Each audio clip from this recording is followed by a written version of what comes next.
And our second reading comes from Matthew chapter 20, verses 26 to 28. This is Jesus speaking. Not so with you. Instead, whoever wants to become great among you must be your servant, and whoever wants to be first must be your slave. Just as the Son of Man did not come to be served, but to serve, and to give his life as a ransom for many. It's the word of God for the people of God. Thanks be to God. So, in case you did not know, we are still in the season of Easter. Easter actually goes until Pentecost. So that's June 5th, in case you didn't know. And so for me, it seemed apt that I start a new series entitled Servanthood. Because that was Jesus. He was servant first and foremost. He served everybody from the beginning to the end. It's so important that we consider what servanthood means, though. You see, we're very quick to want to serve as long as we get credit for it. Now, I'm not saying any of you, but I've seen it in other churches. We want to get credit for what we do. I'll serve, but I want people to know I did it. I'll serve, but I want to make sure my name is on the plaque. I'll serve, but we have all these restrictions, all these parameters that must be fulfilled for us to qualify. But what if we actually served like we were supposed to serve? You know, there was a gentleman who was sitting in the church. It was during a church service, and the pastor says, "Family, we have a problem. We have a hole in our roof, and we need to raise the funds to fix it." And one gentleman jumps up. He said, "Pastor, I'm going to give you $500 right now anonymously." And we laugh because, well, we may just know somebody like that. But we also can kind of identify it, can't we? We kind of see that. We want to get the credit. We want to make sure credit is given where credit is due, type of thing. But Hudson Taylor, who was a missionary in China, had this to say. He said we should do everything wholeheartedly, and his quote is this: "As our Father makes many a flower to bloom unseen in the lonely desert, let us do all that we can do, as under his eye, though no other eye ever take note of it." Let's do everything not caring what anybody else says, other than God. I entitled this sermon, "The Path to Greatness," because we all want to be great, don't we? Everybody wants to be great at something. We want to be the best at something. The problem is, where do we get our definition of greatness? We get it via the world. The world says you're great if you do this. The world says you're great if you have the most money, if you are at the top of your field, if you're doing this or this or this. And God says, I don't care what the world says about greatness. God says, I don't care whether or not you have the most money. I care about what you do with the money. You have this great ability? Great. What are you doing with it for the kingdom? That's his biggest concern. You know, I mentioned before that this year I've been working on Hebrew and Greek. And there's an interesting piece of knowledge that I came across. Servant in the English Bible is translated from the Greek word of either doulos, which is bondservant, or dikanios, which is deacon or minister. Now, I like the bondservant one better, to be perfectly honest, because it's more apt. It's more appropriate for what we are called to be. You see, a bondservant was somebody who really has no say in what the master tells him to do.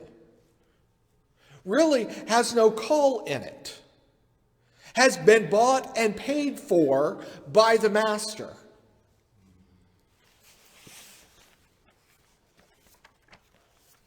1 Corinthians chapter 6, verses 19 and 20. Do you not know that your bodies are temples of the Holy Spirit who is in you, whom you have received from God? You are not your own. You are bought at a price. Therefore, honor God with your bodies. You see, we've been bought and paid for. You see, God doesn't say, if you get around to it, if it's not too much trouble, He says, do this, because I've commanded you to do it. It's not a suggestion. It's a commission. Remember the Great Commission? It's not the great suggestion. We are called to serve. And the funny thing is, it's not just seen in the church. Harry Truman had this to say. He said, it's amazing what you can accomplish if you don't care who gets the credit. Wouldn't it be amazing to see what we could do if we weren't worried about who gets the credit? We need to serve like it doesn't matter. Because, quite honestly, if we're serving God, He takes care of it. Who cares what the world says? Who cares what Joe over here, next door neighbor, says? Who cares? Hopefully we don't actually have a Joe that lives next door to us here.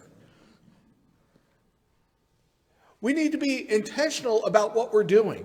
Not for our benefit, not for our credit, but because God commands it. God has told us to do this. He's given us the tools. He's given us the abilities. He gives us gifts to do exactly this.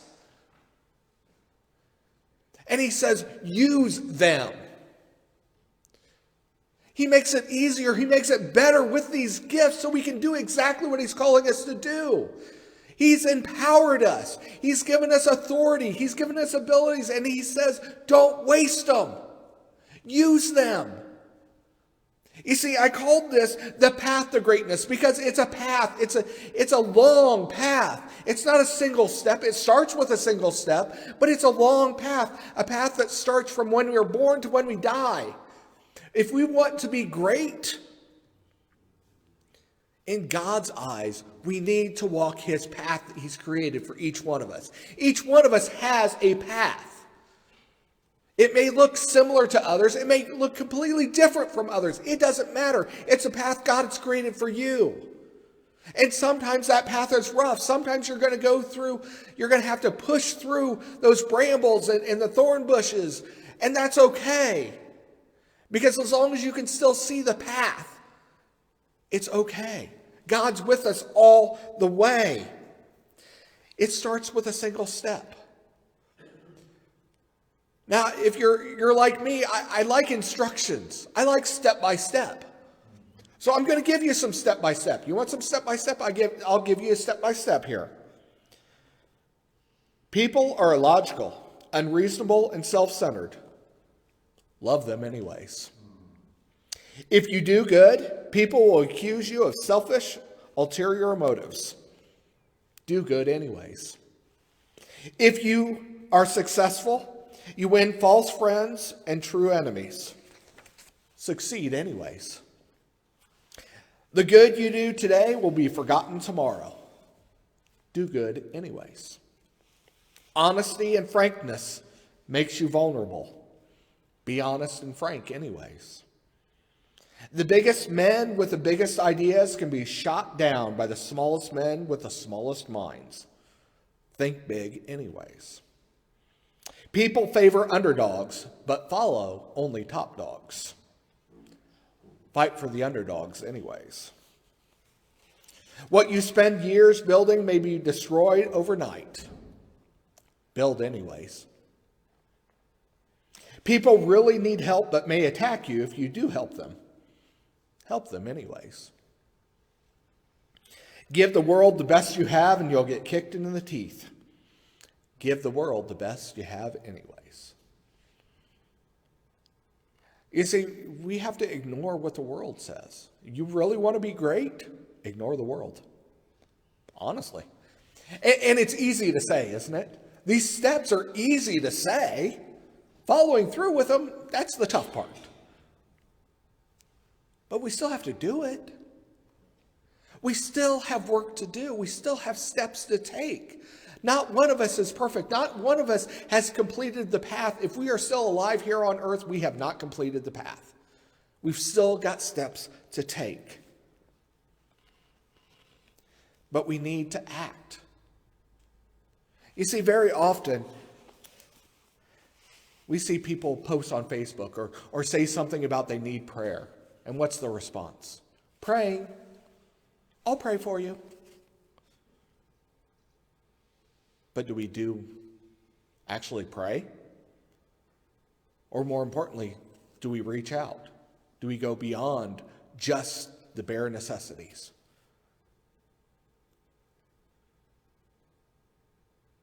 We need to consider what we can do for others. And sometimes we need to help them, even if maybe they don't think they want help. It's okay to do that. And yeah, you might get kicked in the teeth. Do it anyways. You can get dentures. Keep serving. Keep serving in every way we can. I love Broadway, musical theater, love it. And there's a gentleman by the name of Jonathan Larson. Anybody ever heard of him? Most of you haven't? Not surprised. He's had all of 2 shows. One of them, his most famous, is entitled Rent. Jonathan Larson wrote Rent. He actually died the night before it premiered on Broadway. They dedicated their very first show to him. But they recently released a movie about him. It was a biography of him entitled Tick, Tick, Boom. It's a great movie. I love the music. And the story goes that Jonathan was told by basically everybody, you're never going to accomplish anything. He was told, you are never going to be a playwright, a songwriter on Broadway. Nobody makes it. And he kept pushing and pushing and saying that I'm going to keep on going. I'm going to prove them wrong. I'm not going to just say I'm going to do it. I'm going to do it. And one of the songs is entitled Louder Than Words. I'm going to read you some of the lyrics. Why should we try to be our best when we can just get by and still gain? If we don't wake up and shake up the nation, we'll eat the dust of the world, wondering why. Cages or wings, which do we prefer? Actions speak louder than words. If I can find a link to it, I'll share it on our Facebook page. But we need to consider our actions and make sure to understand that our actions speak louder than any words we could say. We need to serve. Not just say we're going to serve, not just sign up, but actually do it. And don't worry about the credit. It doesn't really matter. So I'm going to challenge you all. First step is doing something, considering doing something. Do something for someone every day for which you do not get paid. I'm sure many of you have heard that quote before. So I'm going to challenge you. I want you to honestly and earnestly pray to God for a place to serve. I'm not saying that you need to serve this week, because God may very well open your eyes and say, I'm going to have you serve, but not yet. But I want you to earnestly and honestly pray for God to open your eyes for a place for you to serve. And if you're honest and earnest about it, He will open your eyes. He will give you a place to serve. I guarantee it. But you need to be ready to do it too. You can't put any parameters around it. You just need to say, I'm willing to serve. Because if we want the world to be saved, we have to get out and do something. Our actions speak louder than words. So let's do something. Now, I'm not going to tell you what to do, because I don't know what God is going to place on your hearts. I honestly have no idea. And something else, don't tell me about it. Don't tell anybody else about it. Just do it. It's between you and God. Do it. See what happens. And if you're ready, He'll do it again and again and again and again.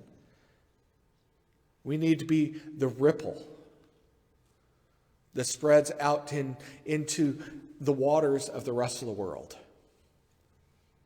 making a change for God. Let's bow our heads.